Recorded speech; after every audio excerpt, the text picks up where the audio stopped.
오늘 말씀은 출애굽기 12장 43절에서 51절입니다. 오늘 말씀은 출애굽기 12장 43절에서 51절입니다. 출애굽기 12장 43절에서 51절입니다. 함께 읽겠습니다. 여호와께서 모세와 아론에게 이르시되 유월절 규례는 이러하니라. 이방 사람은 먹지 못할 것이나 각 사람이 돈으로 산 종은 할례를 받은 후에 먹을 것이며 거류인과 타국 품꾼은 먹지 못하리라. 한 집에서 먹되 그 고기를 조금도 집 밖으로 내지 말고 뼈도 꺾지 말지며 이스라엘 회중이 다 이것을 지킬지라. 너희와 함께 거류하는 타국인이 여호와의 유월절을 지키고자 하거든 그 모든 남자는 할례를 받은 후에야 가까이하여 지킬지니 곧 그는 본토인과 같이 될 것이나 할례하지 못한 자는 먹지 못할 것이니라. 본토인에게나 너희 중에 거류하는 이방인에게 이 법이 동일하니라 하셨으므로 온 이스라엘 자손이 이와 같이 행하되 여호와께서 모세와 아론에게 명령하신 대로 행하였으며 바로 그날에 여호와께서 이스라엘 자손을 그 무리대로 애굽 땅에서 인도하여 내셨더라. 그 성경에 보면요, 우리가 빛과 소금 같은 존재가 되어야 된다고 이야기를 하고 있습니다. 여러분, 그 빛이랑 소금은요 매우 소량 그리고 매우 적은 빛으로도 어둠을 밝힐 수가 있습니다. 아주 큰 영향력을 미칠 수 있다는 것이죠. 그런데 지금 안타까운 얘기인데요, 세상을 보면 누가 크리스찬인지 누가 세상에 속한 자인지 구분이 안 될 때가 있다는 안타까운 현실이 있습니다. 심지어 어떤 얘기까지 하냐면요, 예수 믿는 사람들이 더 무서워, 더해, 이런 얘기들도 나오고 있습니다. 여러분, 우리 예수 믿는 사람들은요 달라야 합니다. 정말 달라야 됩니다. 세상의 빛과 소금이 되어야만 합니다. 어떤 세상에서의 어떤 질서의 수준을 넘어서서 하나님의 말씀대로 살아가는 자가 되어야 한다는 것입니다. 오늘은요, 그 이스라엘 백성에게 하나님께서 특별한 말씀을 하십니다. 바로 그 말씀은 구별됨이란 말씀입니다. 출애굽을 하는 백성에게 하나님의 자녀로서의 삶을 말씀하시는 그런 백성에게 이제 구체적인 어떤 요구사항, 그 절기에 대해서 말씀하시는 구절입니다. 그 유월절이라는 절기입니다.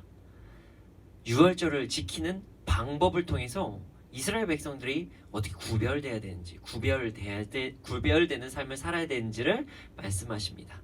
오늘 본문을 통해서 우리의 삶이 세상의 사람들과 삶과 세상 사람들의 삶과 좀 다른 삶이 되기를 소원합니다. 물론 긍정적으로요. 43절에서 45절을 한번 읽어보겠습니다.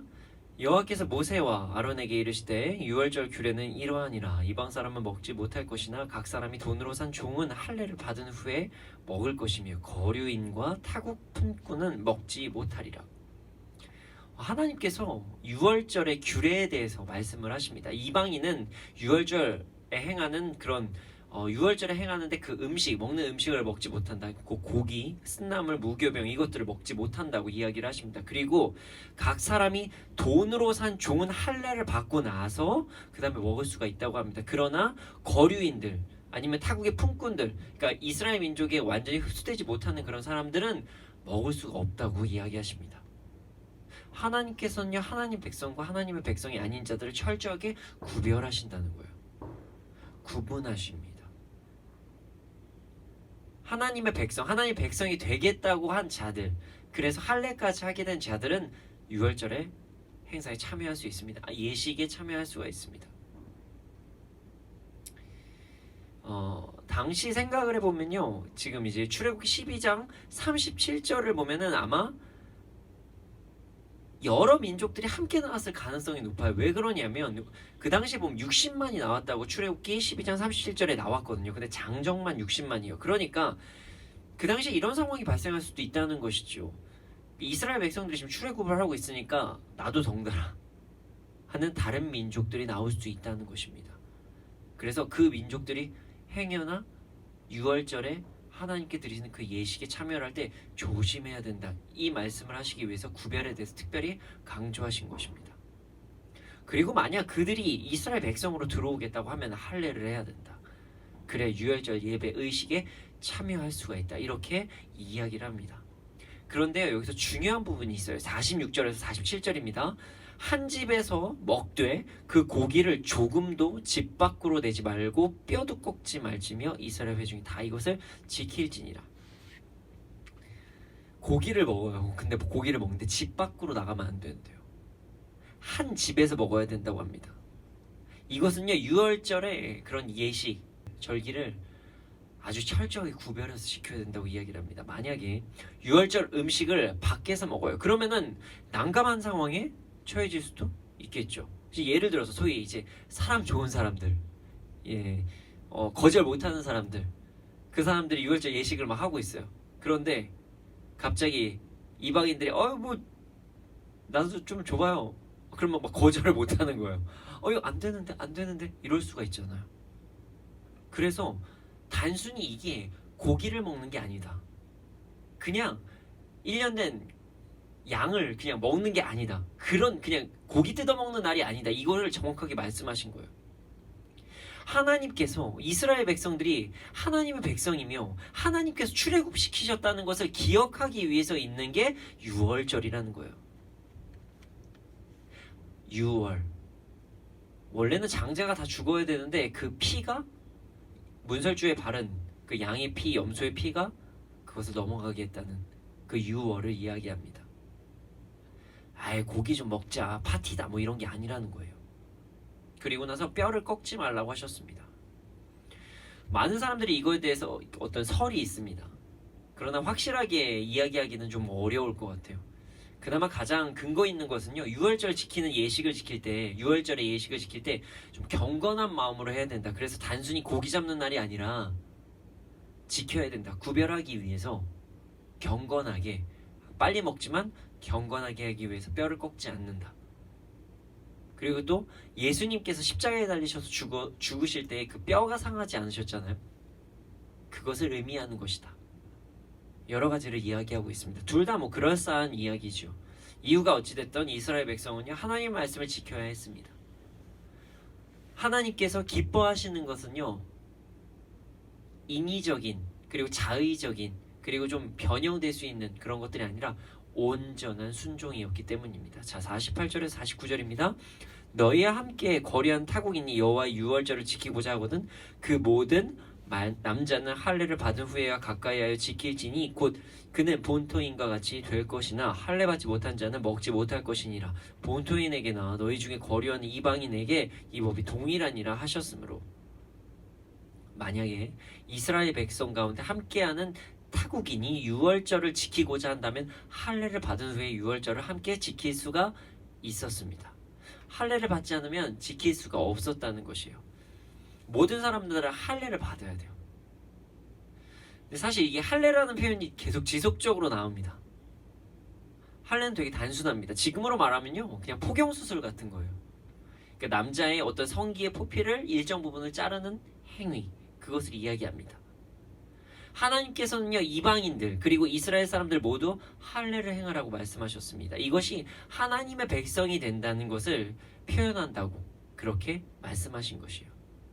근데 이런 생각 왜 이런 생각 안 해봤나요? 왜 남성의 성기의 표피를 자르는 것이 표현이지? 왜 그게 할례지? 다른 것들도 여러 가지가 될 수 있는데 왜 굳이 좀 그렇게 해야 되지? 여러 가지 학설이 있지만 제가 생각하기에는요, 어떤 죄에 대한 거부, 죄의 종이 아니라 하나님의 자녀가 되는 표현이기 때문에 남성의 성기의 표피를 자르는 것이라고 생각을 합니다. 왜냐면 여러분, 우리가 기억해야 될 게 있어요. 하나님께서는요, 홍수로 인간의 세계를 한번 멸하셨습니다. 창세기 6장 1절에서 3절을 한번 제가 읽어보겠습니다. 사람이 땅 위에 번성하기 시작할 때에 그들에게서 딸들이 나니 하나님의 아들들이 사람의 딸들의 아름다움을 보고 자기들이 좋아하는 모든 여자를 아내로 삼는지라. 여호와께서 이르시되 나의 영이 영원히 사람과 함께 하지 아니하리니 이는 그들의 육신이 됨이라. 그러나 그들의 날은 120년이 되리라 하시니라. 하나님께서는요, 그때 인간의 악함을 보셨어요. 모든 것을 취하고자 하는 마음, 방탕한 마음, 성적인 부도덕함, 이것을 보셨다는 것이에요. 다 취하고 싶고 다 갖고 싶고 욕심을 부리는 것, 그것이 성적인 타락으로 이어졌다는 것입니다. 그리고 하나님께서는요, 인간을 물로 심판하셨습니다. 그리고 가슴 아파하셨습니다. 할례는요, 상징적인 의미였습니다. 죄에서 벗어나라는 것이죠. 하나님의 자녀로서의 삶을 살라는 것이죠. 그렇다고 오해하면 안 됩니다. 할례했다고 막 살아도 되는 것 절대로 아닙니다. 할례를 하고 할례를 한 것을 기억하고 하나님의 자녀로서 죄를 미워하고 하나님을 사랑하고 죄의 종이 되는 것, 그것이 아니라 하나님의 자녀로서 되는 것, 하나님의 백성으로 사는 것, 그게 할례의 의미입니다. 이스라엘 백성이 유월절을 지키며 이스라엘을 구원하신 그런 하나님을 생각하는 것, 기념하는 것, 찬양하는 것, 그것이 할례로 증거가 된다는 것입니다. 하나님의 자녀로서의 그 정결한 삶, 죄를 멀리하고 하나님을 기뻐하는 삶, 이것이 할례의 상징적 의미였습니다. 인간의 성적인 타락 때문에 심판을 받았기 때문에 하나님께서는 할례를 그렇게 아마도 사용하셨던 것 같습니다. 자, 그럼 지금도 할례를 해야 되나요? 할 사람을 하고 안 할 사람은 안 해도 됩니다. 하나님께서는 우리에게 믿음이라는 것을 징표로 주셨습니다. 우리는 믿음으로써 구원을 얻게 됩니다. 그리고 그 믿음 안에서 하나님의 자녀로서의 삶을 살아가면 되는 것입니다. 할례 안 해도 구원 받으니까 걱정 안 해도 됩니다. 우린 예수 그리스도를 믿음으로써 구원을 받습니다. 자, 50절에서 51절 한번 읽어보겠습니다. 온 이스라엘 자손이 이와 같이 행하되 여호와께서 모세와 아론에게 명하신 대로 행하였으며 바로 그날에 여호와께서 이스라엘 자손을 그 무리대로 애굽 땅에서 인도하여 내셨더라. 이스라엘 자손들은요, 하나님께서 하신 말씀을 지켰습니다. 그리고 출애굽을 하면서 기뻐했습니다. 이스라엘 자손들이 순종했던 것 같이 우리도 순종하기를 원합니다. 어떤 중요한 행사가 있어요. 그러면요, 그곳에 초대받는 사람들은 따로 있습니다. 그리고 모두가 그 행사에 참여할 수는 없습니다. 그리고 그 행사에는 어떠한 룰이 있습니다. 그리고 그 룰을 지켜야 행사를 누릴 수가 있습니다. 매우 가까운 예를 한번 들어봅시다. 여러분, 그 뮤지컬 아니면 공연을 보기 위해서는 무엇이 있어야 되나요? 티켓이 있어야 됩니다. 초대권이 있어야 된다는 것입니다. 그래서 예를 들어 좀 유명한 가수나 아니면 유명한 공연은요, 그 티켓이 몇 분 아니 몇 초 안에 마감이 된다고 합니다. 그래서 막 그 좋은 컴퓨터 앞에서 막 대기해놓고, 그래서 막 광클이라고 하죠. 막 미친 듯이 그 클릭을 해야 된다, 뭐 이런 얘기를 해요. 아니면 만약에 오프라인 주문을 해야 된다. 그러면요, 어떤 사람들은 며칠 밤을 새서 대기한다고 합니다. 공연을 볼 때는 에티켓이 있습니다. 간단합니다. 뭐 이런 것들이 있을 수 있겠죠.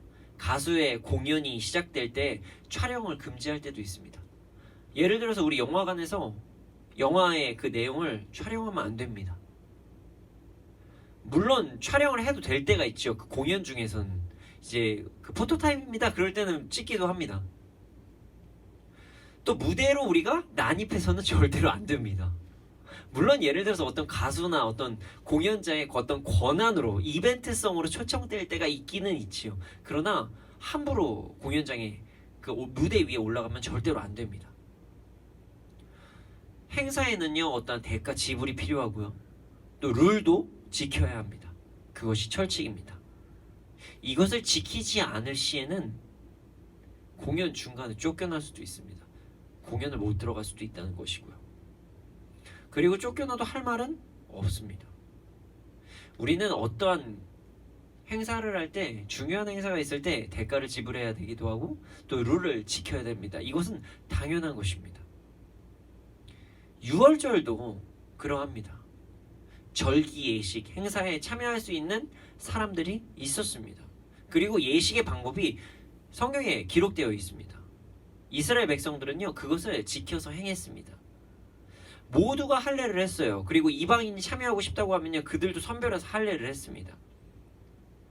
유월절 예식은요, 모두 집에서 행했어요. 왜냐면 구별된 장소, 그리고 다른 사람들이 잘못 범하면 안 되기 때문에 집에서 행해줬습니다. 기쁘다고 출애굽한 사실 너무 기쁩니다. 그렇다고 자기들 마음대로 행하지 않았어요. 그들은 1년 된 양, 염소를 잡았고요. 쓴 나물과 무교병과 함께 구워서 먹었습니다. 뼈를 꺾지도 않았습니다. 그리고 남은 거 다 태워버렸습니다.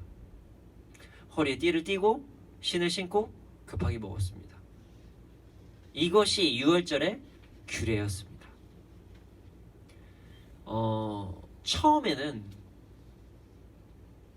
이스라엘 백성들이 이것을 잘 지켰을 것이에요.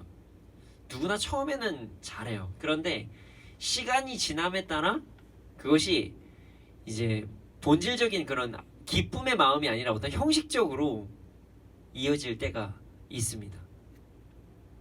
어떤 사람은 그 유월절을 보면서 되게 불편해할 수도 있고, 어떤 사람은 그 유월절을 보면서 되게 유난스럽다 라고 할 수도 있습니다. 그러나 그들은 해야만 했습니다. 그것이 온전한 순종이고 그것이 구별됨의 증거이기 때문입니다. 우리 지금 우리 기독교인들의 유월절은 무엇일까요? 우리가 유월절을 지켜야 할까요? 아닙니다. 지키지 않습니다. 근데 좀 아쉽기는 해요. 왜냐면 제가 고기를 정말 좋아하기 때문에 죄송합니다. 어쨌든 고기를 전 무척 좋아합니다. 그래서 뭐 얼마나 맛있겠어요. 1년 된 양. 물론 좀 쓴 나물과 무교병이 좀 그렇긴 하지만 뭐 고기를 먹는다면 감수할 수 있겠지요. 저는 매우 행복할 것 같습니다. 남는 것을 태운다? 말이 안 되죠. 남겠어요? 다 먹죠. 아무튼 그렇습니다. 남지 않겠죠. 그리고 급하게 먹을수록 저는 더 행복할 수도 있을 것 같습니다. 그러나 저는 지금 유월절을 지키지 않습니다. 그럴 필요가 없기 때문이죠. 고기가 먹고 싶으면 고기를 사 먹으면 되는 것이고요. 대신 우리는요, 다른 것들을 지킵니다.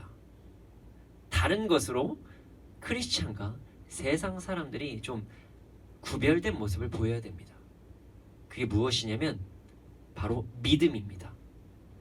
예수 그리스도를 믿느냐, 예수 그리스도를 믿지 않느냐에 따라서 우리는 구원이 결정이 됩니다. 우리가 출애굽을 하진 않았죠. 그러나 비슷한 자유를 얻었습니다. 그것은 바로 죄에 대한 자유, 영원한 벌, 지옥에서의 자유입니다. 그리고 우리는 하나님의 백성이 되는 그런 자유함을 얻었습니다. 출애굽은 아니지만 뭐 출지옥, 출죄 뭐 이런 것이 되겠지요. 우리도 자유를 얻게 된 것입니다. 이스라엘 백성들만 할례를 해야만 할까요? 우리도 할례 해야 되나요? 아닙니다.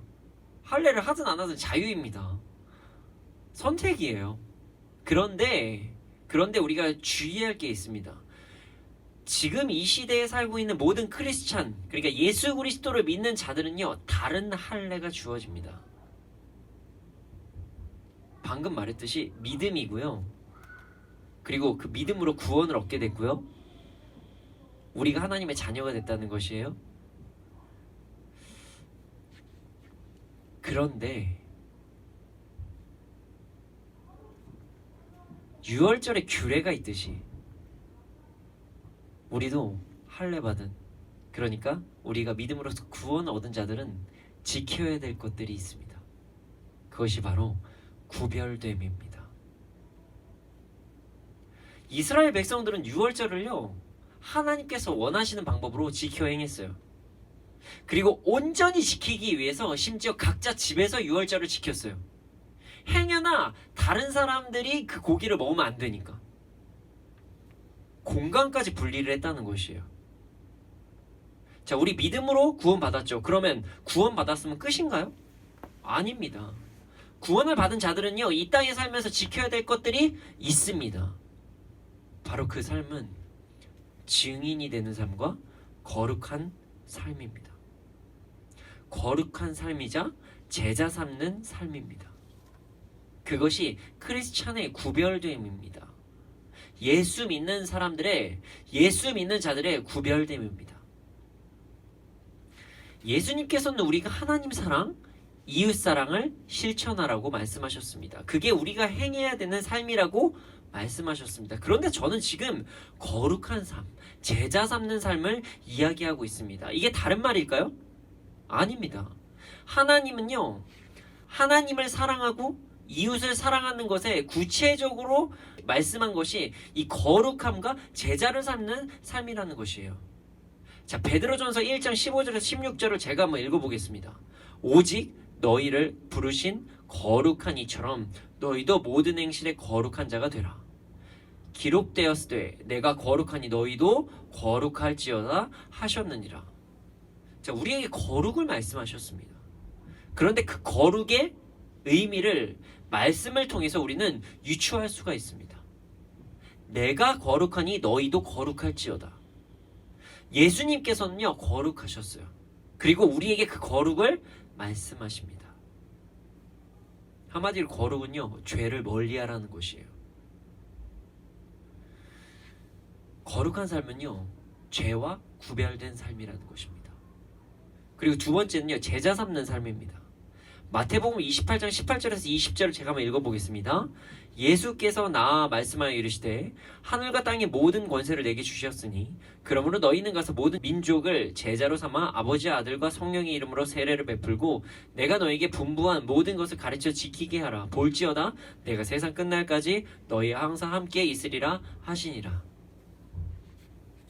나만 거룩하게 사는 것이 아니라 다른 사람들도 그렇게 하게 가르치라는 말씀입니다. 당시의 제자는요, 스승과 동일한 삶을 사는 삶이었습니다. 스승을 동일하게 쫓는 삶을 사는 게 제자였습니다. 이 말씀은요, 그러니까 마태복음 28장 18절에서 20절 말씀은요, 예수님께서 하늘로 올라가시기 바로 직전에 하신 명령입니다. 그래서 누군가는 그 말씀은 어떤 그레이트 커미션, 위대한 명령이라고 이야기하기도 합니다. 여러분, 우리는요, 거룩해야 되고요.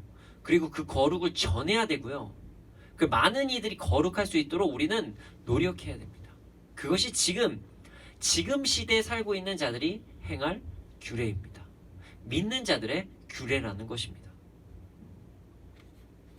우리는 구별된 삶을 살아야 됩니다. 그리고 저는 그 삶을 거룩한 삶이라고 이야기하고 있습니다.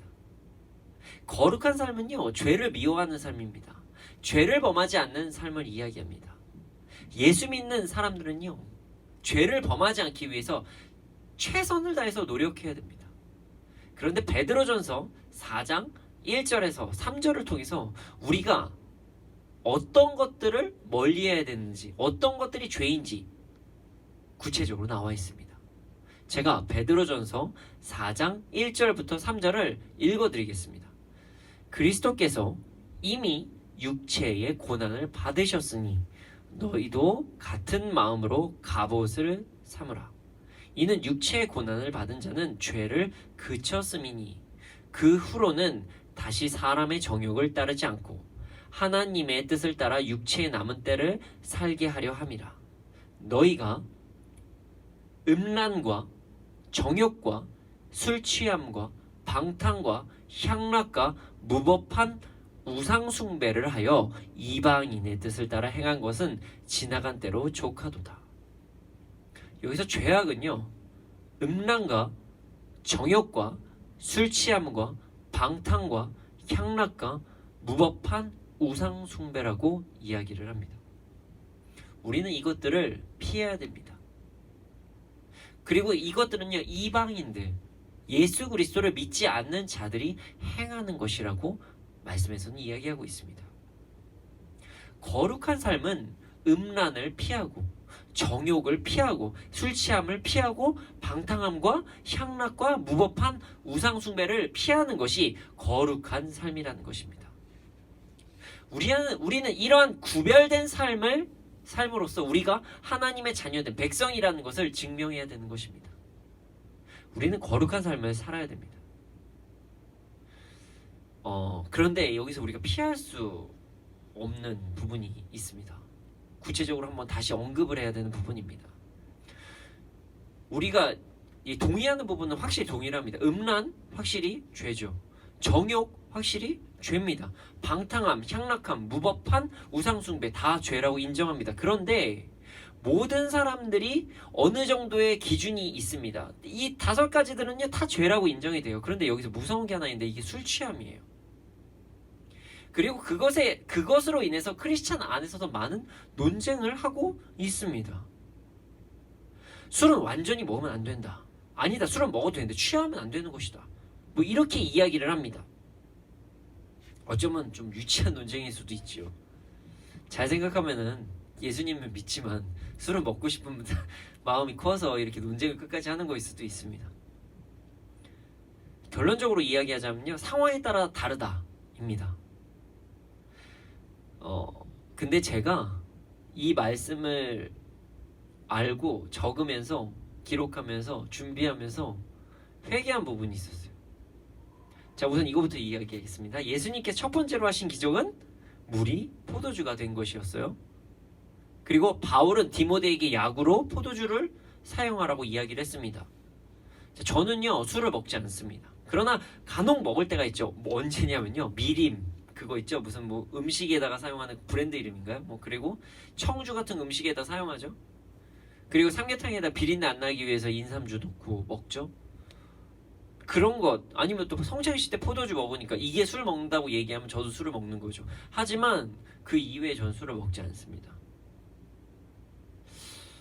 어쨌든 그래서 좀 자유해도 되는 거 아닌가 뭐 이런 생각을 했어요. 그런데 제가 얼마 전에 되게 충격적인 사건이 있었습니다. 뭐냐면, 혹시 아십니까? 우리나라에 음주운전에 대한 법이 개정됐습니다.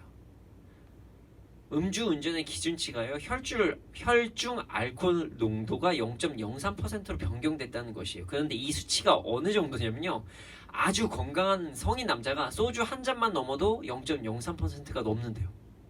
그러니까 예를 들어서 어느 정도까지냐면, 저녁에 과음을 했어요.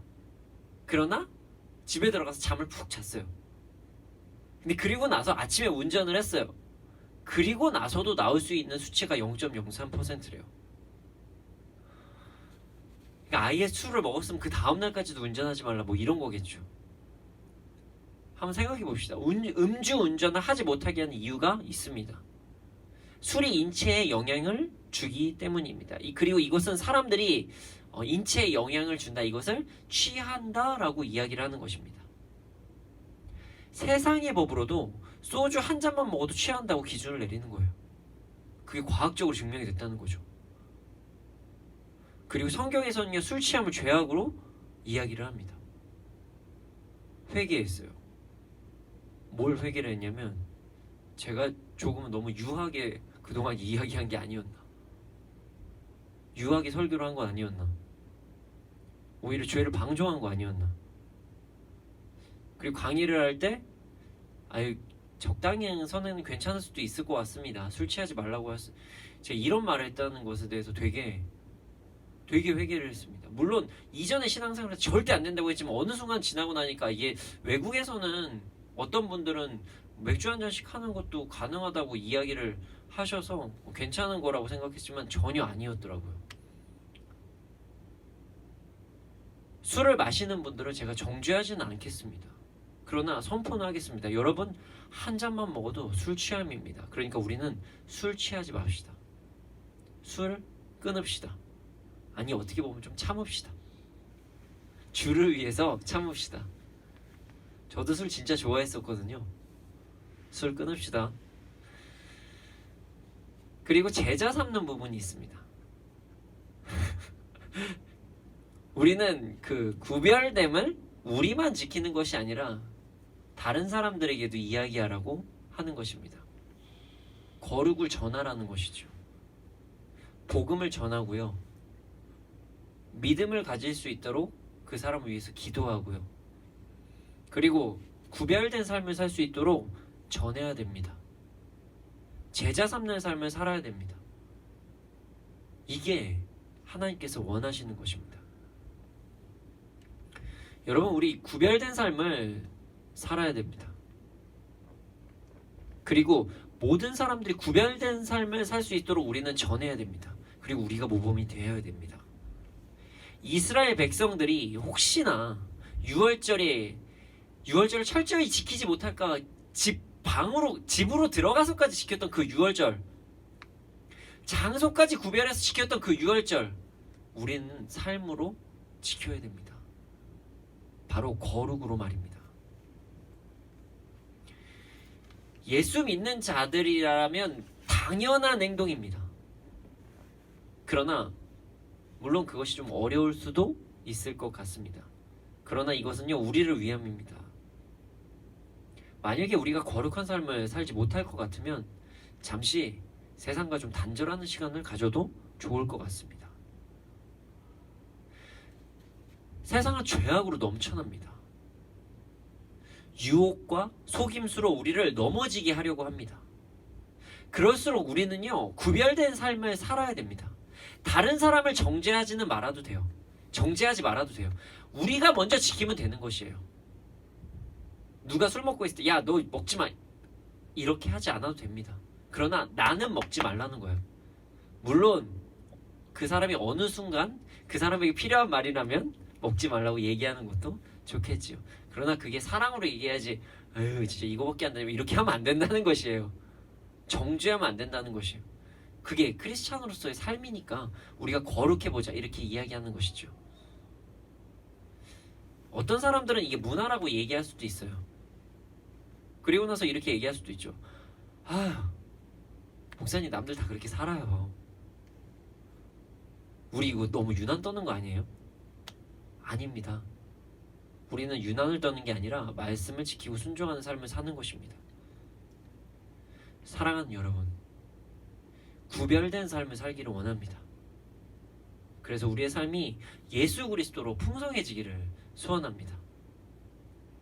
다른 것으로 채워지는 것이 아니라 우리의 삶이 예수 그리스도로 채워지고 우리의 삶이 항상 거룩함으로써, 그리고 거룩함을 남들에게 전하는 그 제자 삼는 삶을 살기를, 그래서 항상 예수 그리스도 안에서 평안을 누리기를 소원합니다.